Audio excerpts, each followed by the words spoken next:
जी जय श्री राधे। ये जानना चाहते हैं कि भगवान का सबसे प्रिय भोग क्या है जो लगा सकें। हाँ ठीक है, सुन लिया। बैठिए, आप बैठिए और उत्तर सुनिए। तो देखिए, भगवान के भोग के लिए कोई ऐसी बहुत लंबी चौड़ी लिस्ट नहीं है। और भगवान भावग्राही हैं, ये सब हम बचपन से सुनते आए हैं, आप सबने सुना है। सारे सत्संगी, सारे भजन करने वाले और जो भजन ना भी करें वो भी जानते हैं कि भगवान भाव के भूखे हैं। तो एक तो हुई ये बात। दूसरी हुई कि भगवान को साथ साथ भोग भी लगता है, केवल भाव ही नहीं। कोई लगाना चाहे तो भाव प्लस भोग दोनों लगाए, वो भी भगवान ग्रहण करते हैं। कुछ नहीं तो तुलसी दल मात्रेण जलस्य चुलुके नवा विक्रीणीते सोमात्मानम भक्तेभ्यो भक्तवत्सल। आधे पत्ते तुलसी और चुल्लू पर जल से ही रीझ जाते हैं, अपनी आत्मा तक का भक्त को दान कर देते हैं। ये सर्वविदित है, आप अब तक बहुत बार सुन चुके हैं। और बहुत सारे भोग होते हैं। आप हमारे बिहारी जी को देखिए कितने भोग चढ़ते हैं। आप श्रीधाम वृंदावन जाइए तो वहाँ देखिए कितने भोग चढ़ते हैं। और घरों में भी हम लगाते हैं, श्री गिरिराज को भोग चढ़ता है। और जब हम दीपावली के अगले दिन श्री गोवर्धन पर्व उत्सव मनाते हैं, उस दिन भी हम पूजन करते हैं। तब भी कईयों के यहाँ 56 व्यंजन तो लगते ही लगते हैं, नहीं तो 36, कईयों के 11 लगते हैं। जैसी जिसकी सामर्थ्य वो भोग लगाता है। हमारे हिंदू परिवारों में जहाँ तक हमारा मानना है तो 95% तो होता ही है, चाहे वो जैसे भी लगाए। क्या भोग लगाएं भगवान को? तो देखिए, भगवान के भोग के लिए ये तो सबको ही पता है कि लहसुन प्याज ये दुर्गंधित पदार्थ, तामसिक राजसिक पदार्थ निषिद्ध हैं। तो इनका तो श्रुति स्मृतियों में निषेध किया गया है, तो इन्हें तो नहीं ही लगाना चाहिए। बैंगन हो गई, गाजर हो गई, ये वैष्णवों को नहीं खाना चाहिए, ये शास्त्र आज्ञा है और पुराणों में कहा ही हुआ है। लेकिन फिर भी भगवान को मठरी, दूध, फल, फूल, जल और तमाम प्रकार के व्यंजन, भागवत जी में आपने पिछले प्रवचनों में सुना ही हुआ है कि भगवान क्या क्या मांगते हैं। जो जो आपके रसोई में बने, सात्विक शुद्धता पवित्रता से हरिनाम संकीर्तन स्मरण करते हुए, तो वो भगवान सब कुछ ग्रहण करते हैं। पत्रम पुष्पम फलम तोयम यो में भक्त्या प्रयच्छति तदहम भक्ति परितम अश्नामि प्रयतात्मना। जो प्रेम पूर्वक मुझे पत्ता, फल, फूल, जल भी अर्पित करता है तो मैं प्रीति पूर्वक प्रकट होकर खाता हूँ। ये भगवान के उद्घोष हैं। तो कुछ भी अर्पित करें। किंतु ऐसे तो खाद्य पदार्थों की जो आप रसोई में बनाते हैं उनकी तो कोई कमी नहीं, कोई अंत नहीं। भगवान को चाहे जो खिलाए, मन चाहा खाना खिलाए। अब आपने पूछा कि भगवान को सर्वाधिक प्रिय क्या है, तो अगर हम 100 लोगों से पूछेंगे तो जय मुँह तय बातें कि भगवान को माखन मिश्री बहुत प्रिय है, कोई कहेंगे केवल माखन प्रिय है, कोई कहेंगे अमुक मिठाई पसंद है। ब्रह्म वैवर्त पुराण में अपने पिता महाराज नंद बाबा से श्री कृष्ण कहते हैं कि मुझे स्वस्तिक नाम वाली मिठाई बहुत प्रिय है। एक शक्कर की मिठाई बनती है और उसमें गाय का खोया इत्यादि डालकर पकाया जाता है। आप कह सकते हैं कि बर्फ़ी भगवान का कहने का तात्पर्य होगा, स्वस्तिक नाम वाली मिठाई।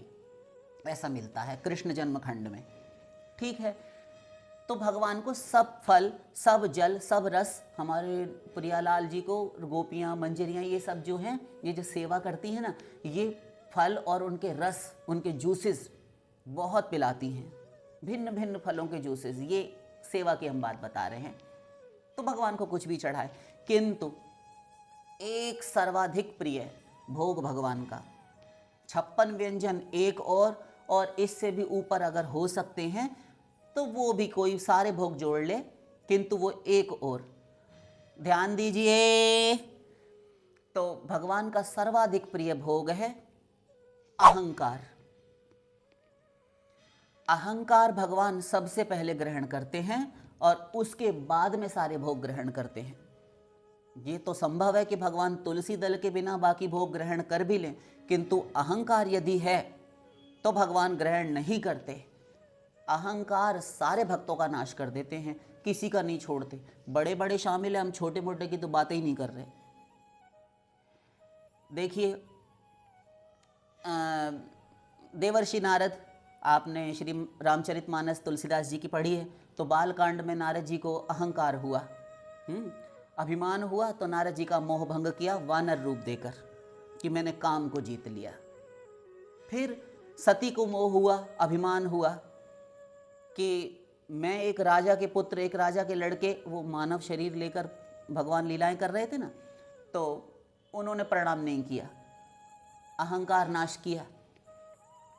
ऐसे ही सत्यभामा जी को अभिमान हो गया कि 8 भार स्वर्ण सोना स्यमंतक मणि हमारे पिता महाराज सत्राजित को प्रदान करती है, और मेरे पास तो इतना धन है, इतना सोना है कि श्री कृष्ण तो क्या, एक श्री कृष्ण तो मेरे पति हैं, 100 श्री कृष्ण भी आ जाएं तो मैं तोड़ दूंगी उनको, इतना स्वर्ण है मेरे पास। तो भगवान ने नाक में जो ये माताएं बहनें ये जो नोज पिन पहने रहती हैं ना, लौंग जिसे आप कहते हैं, ये नाक की चुंगी तक उतरवा कर तराजू में रख दी, लेकिन वो तुला का पलड़ा वैसा का वैसा ही रहा। श्री कृष्ण नहीं तुल पाए, वह नहीं नीचे हो पाया। तो लक्ष्मी जी का अवतार ये रुक्मिणी जी, और सत्यभामा जी भूमि देवी का अवतार, शास्त्रों के अनुसार पृथ्वी देवी का अवतार सत्यभामा है। तो इनमें लाग डांट लगी रहती थी, और रुक्मिणी जी कभी भी द्वेष नहीं रखती थी। तो इन्होंने इनसे डाह रखने के कारण श्री कृष्ण ने और श्री नारद जी ने ये लीला रची थी कि सत्यभामा रुक्मिणी जी से ईर्ष्या रखती हैं, तो तुम उन्हीं की शरणागति करो जाकर, जिस भक्त के प्रति आपने विद्वेष रखा है, मन में कटुता रखी है, मनोमालिन्य रखा है, मनमुटाव रखा है, जिनसे ईर्ष्या डाह रखती हो, जलती हो। तो सत्यभामा जी रुक्मिणी जी के पास अंत में जाती हैं और कहती हैं, मुझसे गलती हो गई दीदी, मुझे क्षमा कर दीजिए, मैंने अभिमानवश श्री कृष्ण को, अपने स्वामी को तोलना चाहा, इस मद में आकर कि मेरे पास बहुत स्वर्ण है, धन है। तो रुक्मिणी जी कहती हैं, हम दोनों एक ही तो हैं, जो तुम हो वही मैं हूँ, और एक ही हमारे परम तत्व भगवान श्री कृष्ण हमारे पति हैं। लड़ाई झगड़ा किस बात का, घर में होता रहता है, चलो मैं देखती हूँ। तो वे तुलसी जी को अर्घ्य दे रही थी, जल चढ़ा रही थी, तो वहाँ से एक तुलसी दल लेकर आई और तुला पर रख दिया, वही सोने के भंडार के साथ। बस तुलसी का दल रखना मात्र बाकी था, और श्री कृष्ण तुरंत ही तुल गए, बराबर हो गया। तो भगवान अहंकार नहीं रखते। इसी प्रकार अभिमान उत्तरकांड में, बालकांड में हुआ नारद जी का मोह भंग, अभिमान भंग। उत्तरकांड में गरुड़ जी को मोह हुआ, अभिमान हुआ, राम की, भगवान श्री राम की भगवत्ता पर संदेह हुआ, इन्हें अभिमान हो गया गरुड़ जी को। यद्यपि ये लीला में है, क्योंकि वो तो भगवान जब से हैं तब से भगवान के वाहन गरुड़ जी हैं, ये उनके पार्षद हैं, किंतु सांसारिक लोगों को शिक्षा देने के लिए ये महापुरुष ही ये सारी लीलाएं करते हैं। जैसे अभी हमने सती जी का और नारद जी का बताया, ये भगवान के पार्षद हैं, स्वयं भगवान की शक्ति से ही युक्त होते हैं। ये साधारण मनुष्य को शिक्षा देने के लिए ऐसा लीला का अनुकरण करते हैं कि हमको मोह हो गया, इनको हुआ नहीं, किंतु समझाने के लिए। तो भव बंधन ते छूटई नर जपि जाकर नाम, खर्व निशाचर बांधे वो नागपास सोई राम। खर्व अर्थात बोने से एक क्षुद्र सा, एक छोटा सा राक्षस, ये रावण का पुत्र मेघनाथ इंद्रजीत, इसने नागपाश में बांध दिया भगवान को, जिनके नाम में इतनी सामर्थ्य कि भव बंधन का छेदन हो जाता है, वो नागपाश के बंधन में बंधे पड़े, मोह हो गया तुरंत। तो तब से ये अंदर कचोटता रहा, पिंच करता रहा, ऐसा कैसे हो सकता है। भगवान की भगवत्ता पर, ऐश्वर्य पर संदेह आने लगा। तो गरुड़ जी फिर तमाम लोगों के पास गए, शंकर जी के पास भी गए। शंकर जी पार्वती जी को कहते हैं, मैंने उसको रखा नहीं अपने पास, मैंने उसको वहाँ से भेज दिया कि तुम थोड़ी देर के लिए ऐसा करो, यहाँ से जाओ। फिर नारद जी मिले, नारद जी ने कहा कि तुम ऐसा करो, सत्संग करो। तो कागभूषुंडी जी के पास गए, तो वहाँ जाकर उन्होंने सत्संग किया और उनका मोह भंग हुआ। तो कबहू कीन होई अभिमाना, सो खोवै चह कृपा निधाना। पार्वती जी से शिव जी कहते हैं, कभी अभिमान किया होगा पार्वती उसने, उसी को कृपा निधान प्रभु नष्ट करना चाहते हैं, इसलिए अपने भक्त की शरणागति करवाई, तो अपने वाहन को एक काग के आगे। तो भगवान अभिमान नहीं रखते, शास्त्रों से और समझ लीजिए।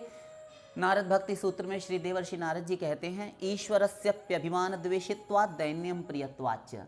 ईश्वर को अभिमान से द्वेष है, घृणा है। देखिए अब दो बातें हुई, गीता में चलिए। भगवान कहते हैं, समोहम सर्वभूतेषु, मैं समस्त प्राणियों में समान हूँ, समता का व्यवहार करता हूँ। जैसे रामायण में राम जी कहते हैं, सब मम प्रिय सब मम उपजाए, सब ते अधिक मनुज मोहि भाए। किंतु रामायण में श्री कृष्ण कह रहे हैं कि समोहम सर्वभूतेषु, मैं सब प्राणियों में समान हूं। वही राम वही कृष्ण, एक ही बात कह रहे हैं दोनों। किंतु आगे चल के कहते हैं कि और न में द्वेषोस्ति न प्रिय, एक ही श्लोक में, न मेरा किसी से द्वेष है, ना मैं किसी से जलता हूं, डाह रखता हूं, ईर्ष्या करता हूं, और ना मेरा कोई प्रिय है, किंतु सबते अधिक मनुज मोहि भाई। अब मनुष्यों में भाई क्यों भाई? इसलिए जो मेरी भक्ति करता है वो मनुष्य भाई। चौपाई पढ़कर ये कोई और ना सोचने लगना कि सभी मनुष्य प्रिय हैं।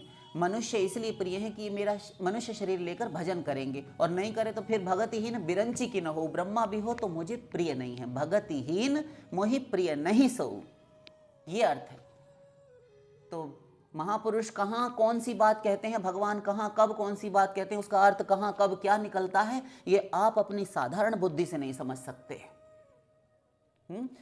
तो वही बात है कि भगवान अभिमान नहीं रखते। समोहम सर्वभूतेषु न में द्वेषोस्ति न प्रिय, मैं सभी प्राणियों में समान हूं, न मेरा कोई किसी से द्वेष है, ना मेरा कोई प्रिय है, किंतु ये भजन्ति तुमाम भक्त्या मयि ते तेषु चाप्यहम्। देखिए रामायण वाली बात है कि ब्रह्मा भी क्यों ना हो भक्ति से रहित तो मुझे प्रिय नहीं है। भगवान ने उसी श्लोक की नीचे की अर्धाली में लाइन पूर्ण कर दी कि किसी को संदेह ना हो जाए श्लोक पर।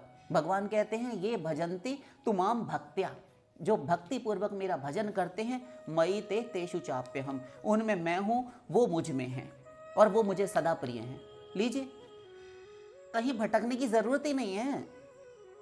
हम ना समझ पाए वो एक अलग बात है। तो अभिमान भगवान किसी का नहीं रखते, रहने नहीं देते। ईश्वरस्य अभिमान द्वेषित्वा, कहा ना भगवान ने कि मुझे द्वेष नहीं किसी से, किंतु यहां पर नारद जी ने एडमिट किया कि द्वेषित्वात्, भगवान को द्वेष होता है। किससे? वो तो मनुष्यों के लिए कहा, जीवों के लिए कहा।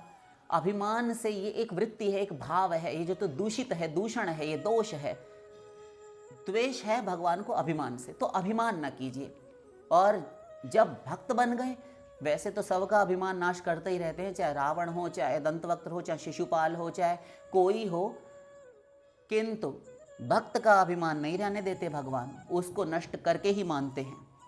माँ तो चिराव कठिन की नाई, जैसे बालक को कोई फोड़ा हो जाए, कोई व्रण हो जाए तो उसमें पस पड़ जाए, मवाद पीब, तो माँ जानती है कि बालक फिर रोएगा, किंतु यदि अभी मैंने इसको फोड़े को दाग नहीं दिया, इसको यदि इसका पस नहीं निकाल दिया छेदन करके, तो ये जिंदगी भर रोएगा, क्योंकि अंदर विषाक्त हो जाएगा, विष फैल जाएगा और कोई अंग भी संभव है कि काटना पड़ जाए। तो ऐसी नौबत ना आए। उर अंकुरेउ गर्भ तरु भारी, बेगी सो मैं डारी हूँ उखारी। नारद जी के लिए भगवान ने कहा था बालकांड में कि हृदय भूमि पर गर्भ का वृक्ष रूपी अंकुर जन्म ले चुका, उसको मैं तुरंत उखाड़ डालूंगा। यदि यह वृक्ष बन गया तो फिर काटने में बहुत मेहनत पड़ेगी, अभी तो अंकुर है, 2 उंगलियों से भी उखड़ जाएगा, इसीलिए वानर का रूप दे दिया। तो भगवान अभिमान ग्रहण करते हैं, सबसे पहले अभिमान का भोग लगा लेते हैं, कोई ना भी चढ़ाए तो भी।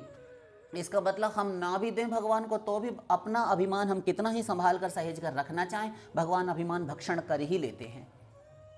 तो स्वयं ही उठाकर भगवान के चरणों में अभिमान फेंक देना चाहिए। पांडित्यम निर्विद्य बाल्य न तिष्ठा सेत, हरिहो सब पतितन को टीको, मौसम कौन कुटिल खलकामी, जेहि तन दियो तेहि बिसरायो, ऐसी नमक हरामी, हरिजन छाड़ी हरि विमुखन की निसिदिन करत गुलामी।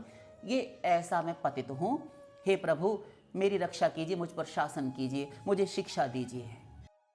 समुद्र पर भी जब भगवान ने बाण चढ़ाया सुंदरकांड में, तो समुद्र ने भी कहा था प्रभु भल कीन मोहि सिख दीनी, मर जादा पुनि तुम्हारी कीनी। ये मर्यादा तो फिर प्रभु आप ही की बनाई हुई है कि प्रभु आशीष जाहि जेहि आहि, सोते ही भांति रहे सुख लहाई। आपकी आज्ञा जैसी जिसके लिए है वो उसी प्रकार की रहनी से रहने में ही सुख प्राप्त करता है, अपनी मर्जी चलाने में नहीं। किंतु प्रभु भल कीन मोहि सिख दीनी, प्रभु ने अच्छा ही किया जो मुझे शिक्षा दी ये बाण चढ़ाकर। तो भगवान कई बार दंड देकर, कभी किसी प्रकार से, कभी कृपा करके, कभी मार के, कभी तार कर, हर प्रकार से कृपा ही कृपा करते हैं। और अभिमान का नाश भी यदि करते हैं तो कृपा के ही लिए करते हैं, और उसमें दूसरा कोई कारण नहीं है। तो भगवान को अभिमान का भोग सबसे अधिक प्रिय है। पहले अभिमान का भोग लगाइए, उसके बाद में फिर चाहे आप, जैसा कि प्रारंभ में कहा था, फिर आप तुलसी दल और जल से भी पूजन करेंगे तो भगवान रीझ जाएंगे। शेष फिर